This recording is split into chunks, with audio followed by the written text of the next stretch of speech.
സമൂഹത്തെ തകർക്കുന്ന ഭീകരലഹരി മദ്യം തന്നെയാണെന്ന് കേരള മദ്യനിരോധന സമിതി സംസ്ഥാന പ്രസിഡന്റ് ഇയച്ചേരി കുഞ്ഞികൃഷ്ണൻ വടകരയിൽ പറഞ്ഞു.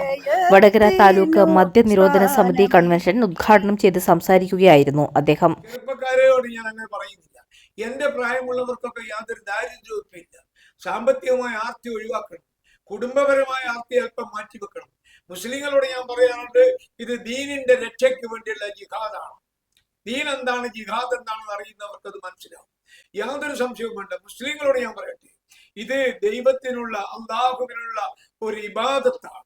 ഇതിനുള്ള ചെലവർക്കുന്ന ഒരു സദക്കയാണ്. അപ്പോൾ ഹിന്ദുക്കളോട് ഞാൻ പറയാറുണ്ട്, ഇത് യഥാർത്ഥത്തിൽ ധർമ്മരക്ഷയ്ക്ക് വേണ്ടിയുള്ള ഒരു സമർപ്പണമാണ്. ക്രിസ്ത്യാനികളോട് പറയാറുണ്ട്, ഇത് ഒരു ദിവ്യ ബലിയായിട്ട് നിങ്ങൾ കാണേണ്ടതുണ്ട്.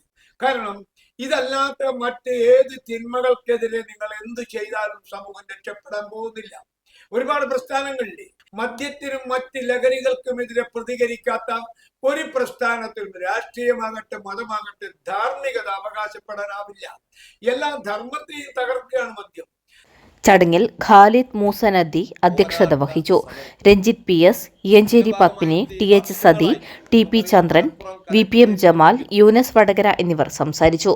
കേരള മദ്യനിരോധന സമിതി വടകര താലൂക്ക് പ്രസിഡന്റായി ഖാലിദ് മൂസയെയും സെക്രട്ടറിയായി PS രഞ്ജിത്ത് കുമാറിനെയും ട്രഷററായി ഫവാസ് മയോറത്തിനെയും യോഗം തെരഞ്ഞെടുത്തു.